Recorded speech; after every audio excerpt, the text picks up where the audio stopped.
السلام علیکم فرینڈز، مجھے امید ہے کہ آپ سب لوگ بالکل خیریت سے ہوں گے۔ اگر آپ لوگوں کی کوئی کہانی سٹوری ہو بھوت کے حوالے سے، جن کے حوالے سے، تو آپ مجھے میرے انسٹاگرام پہ ضرور میسیج کریے گا، چاہے وائس نوٹ سینڈ کریں یا ٹیکسٹ میسیج سینڈ کریں، میں ضرور دیکھوں گی اور اسے اپنے چینل پہ ضرور شیئر کروں گی۔ یہ ایک ایسی لڑکی کی کہانی ہے جس پر ایک جن عاشق ہو گیا تھا، مگر لڑکی اپنے انجام سے بے خبر اسے آدم ذات سمجھ کر محبت کی حد پار کرتی چلی گئی۔ اور پھر ایک دن، چلے کہانی کی طرف چلتے ہیں۔ وہ پوری 8 گھنٹے کی نیند لے کر بیدار ہوئی تھی، مگر آنکھیں ابھی بھی کھلنے سے انکار کر رہی تھیں۔ سر بھی چکرا رہا تھا، پورا بدن تھکا تھکا سا تھا، جیسے وہ کوسوں پیدل سفر کر کے آئی ہو۔ کافی دن سے اس کے ساتھ ایسا ہی ہو رہا تھا۔ وہ آرام کرنے کے باوجود خود کو تھکا ہوا محسوس کرتی تھی۔ اس کا خوبصورت سا چہرہ چند دن میں مرجھایا سا لگنے لگا تھا۔ وہ اٹھی اور شاور کا سوچ رہی تھی، مگر کمزوری اور تھکاوٹ سے ارادہ چینج کر دیا۔ فریدہ نے کمرے کی لائٹ جلتی دیکھی تو وہ کمرے میں چلی آئی۔ اٹھ گئی میری شہزادی، اس نے زوبیہ کی بلائیں لی، مگر دوسرے ہی لمحے اس کے پیلے زرد چہرے اور الجھے میلے بالوں کو دیکھ کر عجیب سی رہ گئی۔ آئے ہائے میری بچی، یہ کیا حال بنا لیا تو نے؟ کیا ہوا، بخار تو نہیں ہو گیا؟ تو فریدہ بخار چیک کرنے لگی۔ فریدہ نے بخار چیک کرنے کو اس کی پیشانی کو ہاتھ لگایا تو تڑپ اٹھی۔ ماتھا آگ کی طرح تپ رہا تھا۔ ارے سکینہ، یہاں آؤ جلدی سے۔ جی بڑی بی بی۔ سکینہ اس گھر کی خاص خادمہ تھی اور خدمت گزار تھی، خاص کر زوبیہ کے سارے کام اسی کے ذمے تھے۔ تجھے ہوش نہیں ہے کیا؟ چھوٹی بی بی بخار سے جل رہی ہے۔ وہ تو میں ابھی آئی کمرے میں تو اس کی حالت دیکھی۔ معافی چاہتی ہوں بڑی بی بی، کیا کروں، چھوٹی بی بی روز مجھے کمرے سے نکال دیتی ہے، اس لیے پتہ نہیں چلا۔ جاؤ جا کر ڈرائیور سے بولو جلدی گاڑی نکالے، چھوٹی بی بی کو ڈاکٹر کے پاس لے کر جانا ہے، اور تمہاری خبر تو میں بعد میں لیتی ہوں، وہ سکینہ کو غصے سے گھورتی ہوئی بولی۔ زوبیہ دونوں بھائیوں کی اکلوتی اور بہت ہی لاڈلی بہن تھی۔ وہ خاندانی وڈیرے تھے، ہر طرف ان کی دھاک تھی، دولت نسلوں سے گھر کی باندھی تھی، پنڈ کے پنڈ ان کے غلام تھے، وہ روایتی وڈیرے تھے۔ زوبیہ بہت ہی خوش شکل بچی تھی، گوری چٹی نیلی آنکھیں اور سنہرے بالوں والی۔ ایک بار پنک فراک پہنے وہ صحن میں اپنی گڑیا سے کھیل رہی تھی تو دادی نے اسے پیار سے آواز دی، او گلابو ادھر تو آؤ ذرا۔ پھر اس کا نام گلابو ہی پڑ گیا۔ سب پیار سے اسے گلابو بلانے لگے۔ جب تک وہ بچی تھی تب تک تو ٹھیک، مگر اب وہ 18 سال کی خوبرو جوان لڑکی تھی، اب وہ گلابو نام سے چڑھنے لگی تھی۔ جب بھائی اسے تنگ کرنے کو گلابو پکارتے تو وہ تنگ آ کر دادی کو شکایت لگاتی تھی، کیا ہے دادو، آپ نے میرا اتنا اچھا نام بگاڑ دیا۔ وہ منہ بنا کر بیٹھ جاتی تھی۔ دادو دونوں پوتوں کو سمجھاتی تھی، اب کوئی بھی میری زوبیہ کو گلابو نہ بولے ورنہ اس کی خیر نہیں ہے۔ اوکے دادو، نہیں بولیں گے، وہ کان پکڑ کے سوری بولتے، مگر کچھ دیر بعد ہی گلابو گلابو کی پکار دوبارہ پڑنے لگتی۔ وہ بہت ہی ایکٹیو بچی تھی۔ اس نے چھت پر اپنا منی گارڈن بنا رکھا تھا۔ گھر میں بہت بڑا لان موجود تھا، مگر اس نے اپنے ہاتھوں سے کچھ پلانٹ لگائے تھے۔ پھر اس کا شوق بڑھتا ہی گیا اور چھت پر پودوں اور فلاورز کی تعداد بھی اس نے گلاب، موتیا، رات کی رانی اور بہت سارے انواع قسم پھولوں کے پودے لگا رکھے تھے۔ مگر اسے گلاب اور موتی سے عشق تھا۔ وہ سارا دن چھت پر اپنے گارڈن میں گزار دیتی، کبھی کبھی شام اور رات بھی۔ یہ کوئی غلط شوق نہیں تھا کہ اسے کوئی منع کرتا۔ گلاب ایک ایسا پودا ہوتا ہے جو کسی موسم میں ختم نہیں ہوتے۔ اسے عشق تھا۔ گلابوں کو لگتا تھا یہ پودا اس سے باتیں کرتا ہے۔ وہ گھنٹوں اس کے پاس بیٹھی رہتی۔ اس نے ایک چیئر بالکل اس پودے کے پاس سیٹ کر لی تھی۔ وہ جب بھی چھت پر آتی، گلابوں کو لگتا وہ گلاب کا پودا اسے دیکھ کر جھومنے لگتا۔ اگر ہوا نہیں بھی ہوتی تو وہ پودا ایسے ہلنے لگتا جیسے زوبیہ کے آتے ہی خوشی سے جھوم رہا ہو۔ اسٹڈی سے فری ہوتے ہی زوبیہ چھت پر بھاگتی تھی، کبھی پودوں کو پانی لگاتی، کبھی اسپرے کرتی، کبھی فالتو پتوں کی کاٹ چھانٹ کرتی۔ جب اس سارے کام سے فری ہوتی، پھر اپنے پسند کے گلاب کے پاس بیٹھ کر اطمینان سے آنکھیں موند کر نیم دراز ہو جاتی تھی۔ جیسے ہی وہ آنکھیں موند کر نیم دراز ہوتی، گلاب کا پودا رقص کرنے لگتا، جھومتا ہوا اس کے پیروں میں سلامی دیتا۔ زوبیہ کو ایسا لگتا تھا جیسے اس کے بیٹھتے ہی گلاب اس کے قدم چوم کر سلامی دیتا ہو۔ اسے بہت سکون ملتا تھا گلاب کے پودے اس کے پاس بیٹھ کر۔ پہلی بار اسے یہ احساس تب ہوا جب وہ کالج سے آ کر سو گئی، آنکھ کھلی تو شام کے 4 بج رہے تھے۔ وہ نہا کر چھت پر چلی گئی۔ گرمی کے دن تھے، آج صبح سے بہت گرمی تھی، مگر اب بادل بن گئے تھے، ساری ٹھنڈی ٹھنڈی ہوا بھی چل رہی تھی۔ زوبیہ نہا کر چھت پر آ گئی۔ چھت پر اس ٹائم کوئی بھی نہیں تھا۔ بہت جادوئی سا ماحول بنا ہوا تھا، بالکل خاموشی اور ٹھنڈی ہوا کے کے ساتھ گلاب کی مہک، عجیب پراسرار سا ماحول بنا ہوا تھا۔ وہ اپنے پودوں کے پاس گلاب کے پاس چیئر پر بیٹھ گئی۔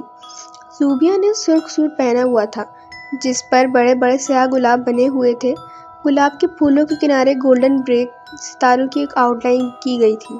سیاہ لانگ دوپٹہ اس کے گلے میں ایسے لپٹا ہوا تھا جیسے کوئی نیکلس کی موٹی ڈوری ہو۔ اس کے گھٹنوں سے بھی لمبے گیلے بال چیئر پر بیٹھنے سے اور بھی لمبے لگ رہے تھے۔ ہاف سلیوز اس کی گوری باہیں بہت نمایاں کر رہے تھے۔ ہاتھوں میں کالی چوڑیاں غضب ڈھا رہی تھیں۔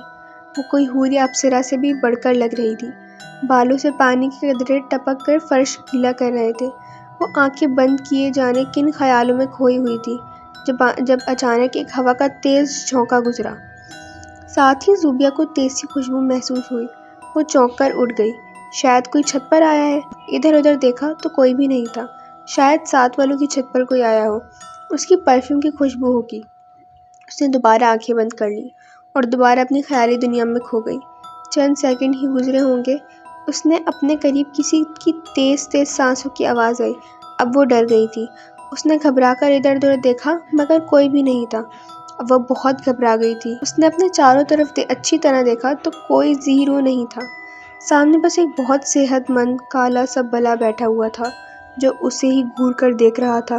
بلا بہت ہی ہیبت ناک سا تھا۔ اس کی آنکھیں بے حد نیلی تھیں اور اس کی آنکھوں میں بجلیاں سی چمک رہی تھیں۔ اسے یہ بلا بے حد عجیب اور ڈراؤنا سا لگا۔ اسے ایسا لگ رہا تھا اگر وہ کچھ دیر اور یہاں رکی تو یہ بلا مجھ پر حملہ کر دے گا۔ وہ چھلانگ لگا کر سیڑھیاں پھلانگتی ہوئی نیچے آئی۔ سامنے ہی اس کی دادو بیٹھی تھی۔ ارے کیا ہوا لڑکی؟ وہ سیدھی ان کی گود میں آ کر لیٹ گئی۔ اس کی سانس دھوکنے کی طرح چل رہی تھی۔ ارے کیا ہوا پگلی؟ کیا ہوا؟ گھوڑے پر سوار تھی اور چھت پر اکیلی مت جایا کرو، 1000 بار بولا ہے۔ دادو میں تو تازہ ہوا کھانے گئی تھی۔ کنواری لڑکیاں بال کھلے چھوڑ کر شام کے ٹائم چھتوں پر نہیں جایا کرتی۔ وہ پیار سے زوبیہ کو سمجھا رہی تھی۔ جی دادو، وہ سعادت مندی سے بولی۔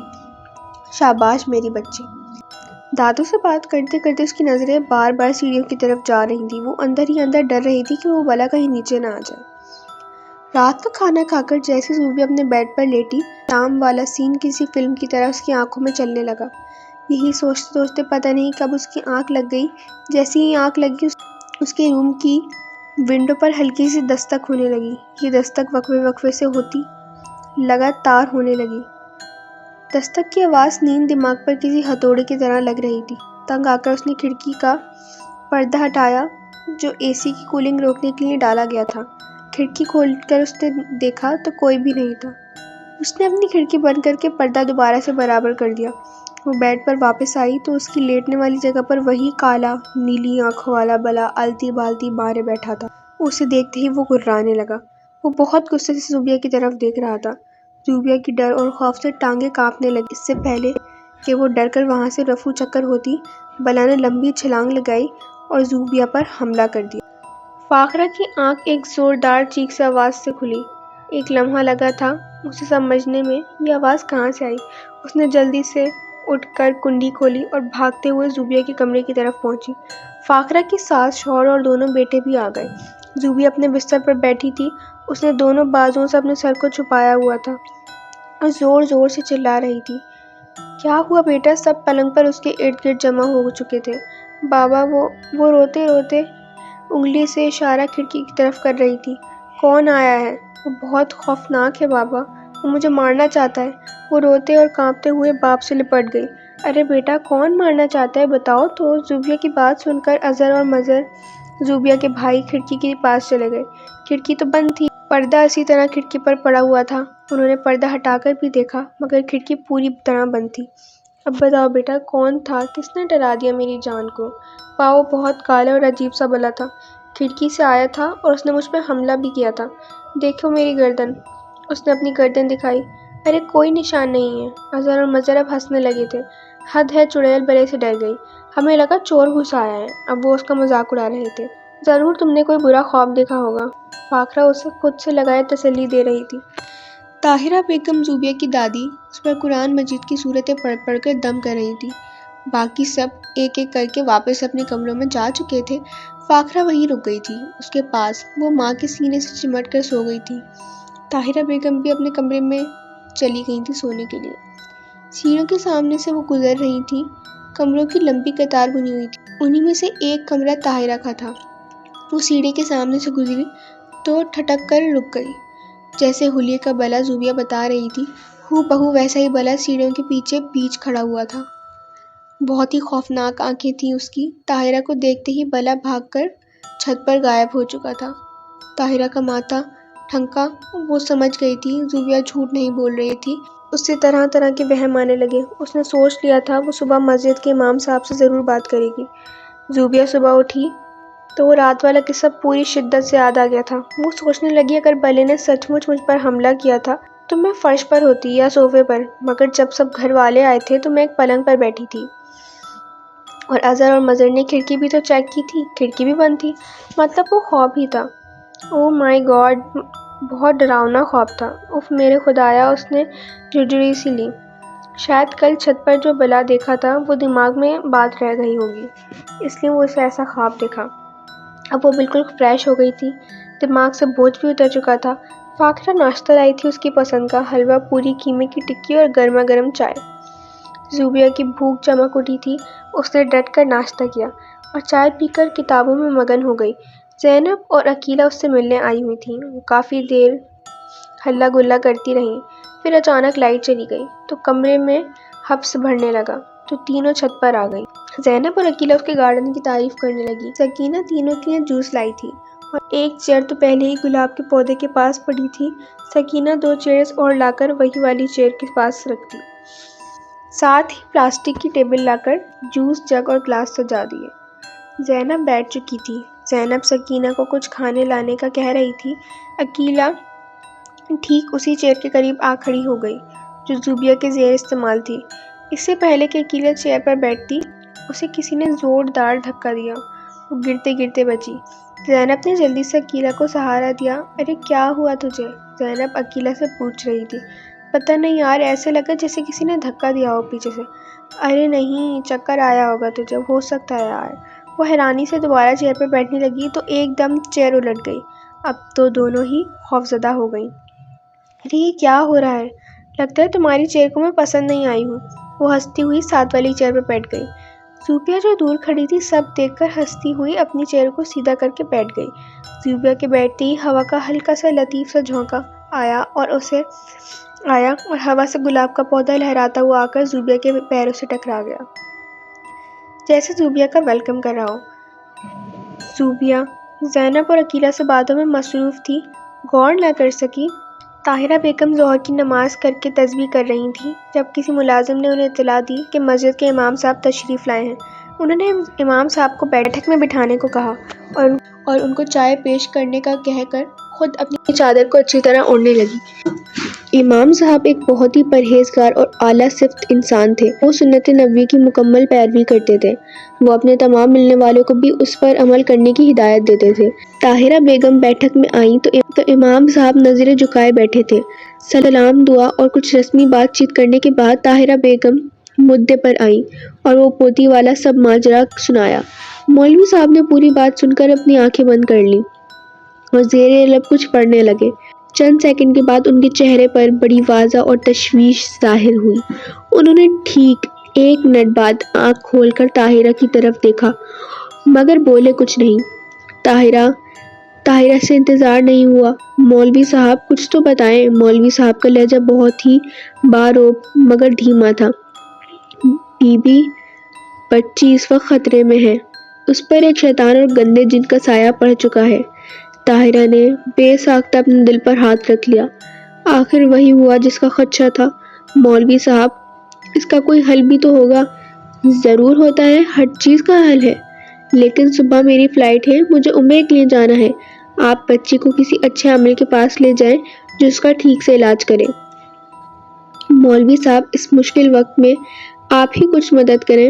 ہم کسی عامل کو نہیں جانتے، آپ مجھے اجازت دیں، بہت سارے کام ہیں اور مجھے ٹائم کم ہے۔ طاہرہ بوکھلا گئی۔ مولوی صاحب، وہ عاجزی سے بولے، آپ کچھ تو بتا کر جائیں جس سے بچی کچھ دن محفوظ رہے۔ تب تک ہم کوئی نہ کوئی عامل تلاش کر ہی لیں گے۔ مولوی صاحب کو یہ بات پسند آئی اور کاغذ پینسل منگوا کر ایک تعویذ لکھا اور کہا اسے بچی کے گلے میں ڈال دیں، لیکن خیال رہے اگر تعویذ گلے سے اتر گیا تو اس کا اثر زائل ہو جائے گا۔ تعویذ ایک بار پہننے کے بعد بچی سے الگ نہ ہو۔ اب مجھے اجازت دیں۔ مولوی صاحب کے جانے کے بعد ایک ملازم کے ہاتھ بہت بڑا سامان ان کے گھر تحفوں کی شکل بھجوایا گیا۔ وہ خوش اور گپوں میں مصروف تھی، اس بات سے بے خبر کہ ایک مخلوق بھی ان کی محفل میں شامل ہے۔ زینب کا نکاح ہوا تھا کچھ دن پہلے، اسی کو لے کر زوبیہ اور عقیلہ اسے چھیڑ رہی تھی۔ وہ دونوں کافی دیر سے اسے تنگ کر رہی تھی۔ زینب مسکرا کر دھیمے سے لہجے میں ان کو جواب دے رہی تھی۔ ہاں تو تم بھی تو بتاؤ تمہارا کیا بنا؟ زینب نے زوبیہ پر جوابی حملہ کیا۔ وہ جو ایک مجنون تمہارے مسلسل آگے پیچھے پھرتا ہے اس کا کیا بنا؟ اس بات پر تینوں نے زوردار کہکا لگایا۔ بتاؤ نا میسنی۔ اب زینب اور عقیلہ زوبیہ کو تنگ کر رہی تھی اور فورس بھی کر رہی تھی کہ وہ کچھ بتائے۔ ارے کچھ ایسا ویسا نہیں ہے یار، تم لوگ غلط سمجھ رہی ہو۔ زوبیہ مسکرا کر بولی۔ ہم غلط سمجھ رہے ہیں تو تم صحیح بتاؤ۔ اس دن کیا ہوا تھا جب وہ لائبریری تک پیچھا کرتے ہوئے آ گیا تھا؟ ہوا کچھ نہیں تھا، وہ مجھے آوازیں دیتا ہوا پیچھے تک آیا تھا۔ زوبیہ پلیز ایک بار میری بات سن لو، پلیز پلیز۔ نہیں، لیکن جب میں نے پیچھے مڑ کر نہیں دیکھا تو ہاتھ ہی پکڑ لیا میرا مصروف نے۔ بس پھر کیا تھا؟ اس سے پہلے زوبیہ اپنا فقرہ مکمل کرتی تیز ہوا چلنے لگی۔ پاس ہی پلاسٹک کی میز پر جو گلاس پڑے تھے جھنجھنانے لگے، بگولا سا اڑا اور جگ سمیت سارے گلاس زمین پر گر کر چکنا چور ہو گئے تھے۔ باقی کے بچا ہوا جوس بھی فرش پر رنگین ہو چکا تھا۔ پھر ایسے چھوٹے موٹے واقعات اکثر ہونے لگے۔ جب بھی کوئی زوبیہ کو اس کے مزاج کے خلاف بات کرتا، اسے کوئی چوٹ لگ جاتی یا کچھ ایسا ضرور ہوتا جس سے زوبیہ کے مخالف کو نقصان اٹھانا پڑتا۔ زوبیہ سونے کے لیے لیٹی تھی جب طاہرہ بیگم اس کے پاس آ گئی۔ ان کے ہاتھ میں ایک بہت ہی خوبصورت سی مخمل کی چھوٹی سی ڈبیا تھی۔ دادی نے پیار سے اس کے بال چلائے اور بولی، دیکھو ہم اپنے بیٹے کے لیے کیا لائے ہیں۔ وہ خوبصورت سی ڈبیا زوبیہ کے ہاتھ پر رکھ دی۔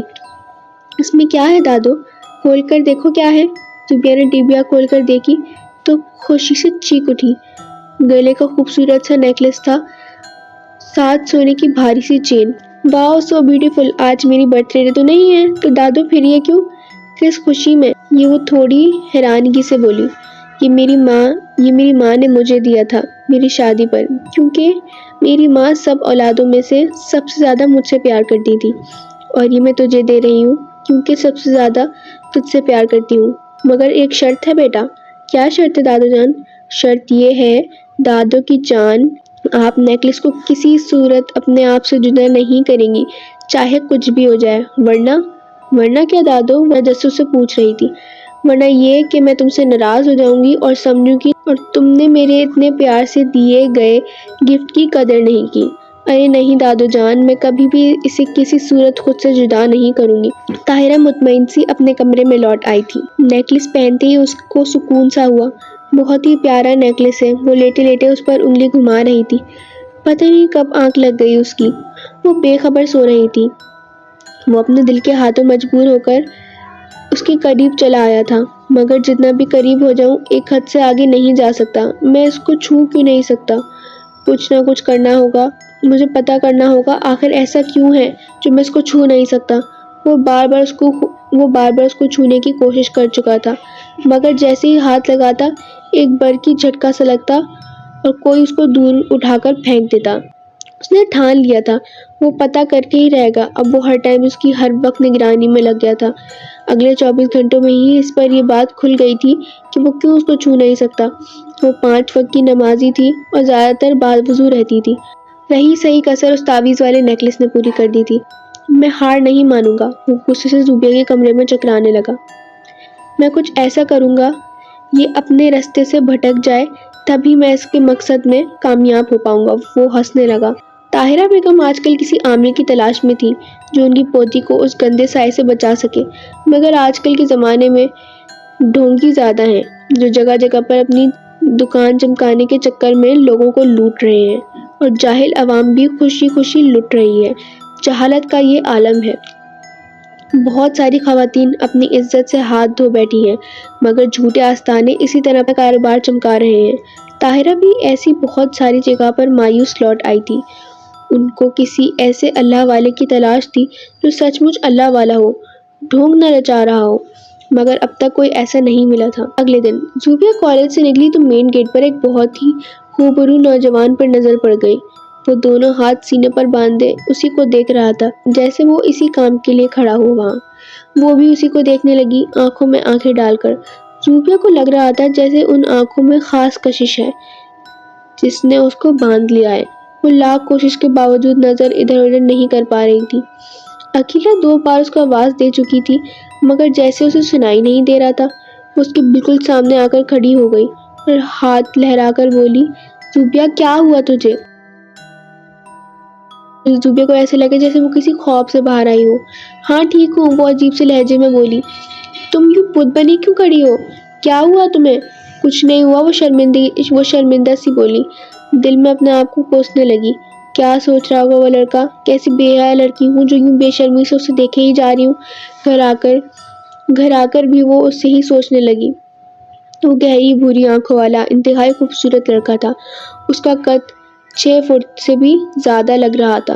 اس کی چوڑی چھاتی سفید شرٹ میں بہت نمایاں ہو رہی تھی۔ ایسے لگ رہا تھا جیسے وہ کوئی فٹنس ماسٹر ہو۔ اس کے مسلز ہاف سلیوز میں کوئی اور ہی منظر پیش کر رہے تھے۔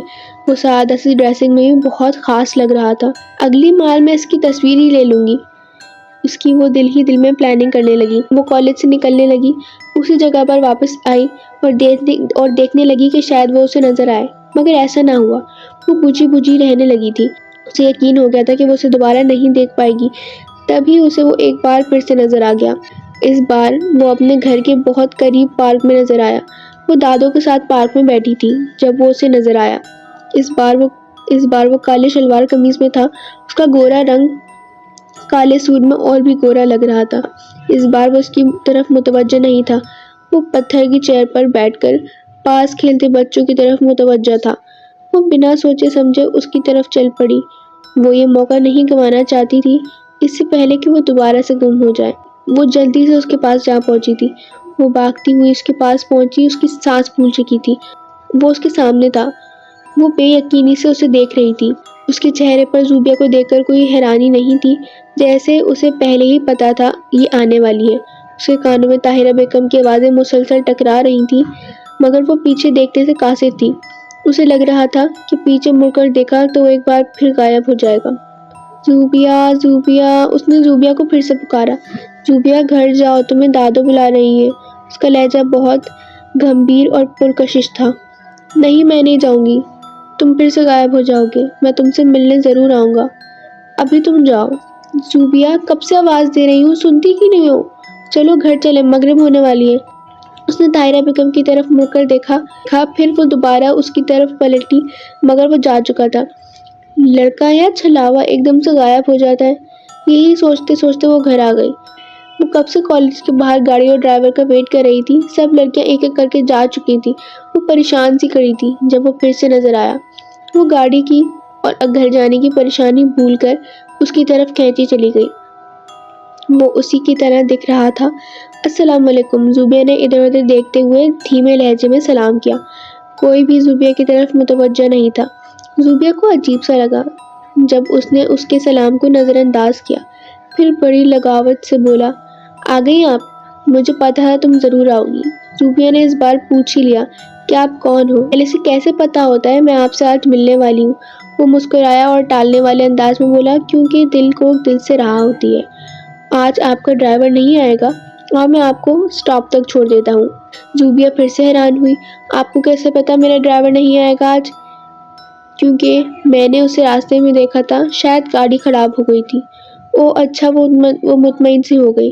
کالج سے مین سٹاپ تک آتے آتے اس نے اپنے دل میں اٹھنے والے ہر سوال کا جواب اس نے پوچھ لیا تھا۔ اس کا نام سنی تھا۔ اس کی ساری فیملی ملک سے باہر رہتی تھی۔ یہاں پر اس کا اپنا بزنس تھا جس کی وجہ سے اس کو پاکستان میں ہی رہنا پڑتا تھا۔ پھر اس نے زوبیہ کو پارک میں دیکھا اور دیکھتا ہی رہ گیا۔ اتنا ہی نہیں، سنی نے بتایا کہ وہ زوبیہ سے بے حد پیار کرتا ہے۔ زوبیہ خوشی سے پھولے نہیں سما رہی تھی۔ سنی نے اسے یہ سب ابھی راز رکھنے کو کہا، جب تک وہ دونوں ایک دوسرے کو سمجھ نہیں لیتے۔ اب وہ اکثر ملنے لگے تھے۔ زوبیہ اپنے کالج سے بنک مارتی اور دونوں اکثر کسی نہ کسی ویران جگہ میں بیٹھے حال دل بیان کرتے رہتے۔ مگر زوبیہ نے بہت بار محسوس کیا سنی اس سے ہمیشہ ایک محتاط فاصلہ رکھتا ہے۔ ابھی تک سنی نے ایک بار بھی اسے چھونے کی کوشش نہیں کی تھی۔ سنی کے ہاتھ بہت ہی خوبصورت تھے۔ زوبیہ کا بہت دل کرتا تھا کہ سنی کے ہاتھوں کو اپنے ہاتھ میں لے، مگر لڑکی ہونے کی وجہ سے ہر بار اس کی شرم بیچ میں آ جاتی تھی۔ آج باتیں کرتے ہوئے زوبیہ نے اچانک سنی کے ہاتھ کو چھو لیا۔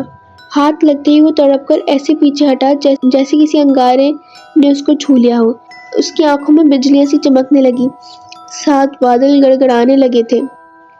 اور اس کے مزید بعد آگے یہ کہانی جاننے کے لیے مجھے کامنٹ کر کے ضرور بتائیں، اور میرے چینل کو سبسکرائب ضرور کیجیے گا، اور ویڈیو پسند آئی ہو تو اسے لائک ضرور کیجیے گا۔ اللہ حافظ۔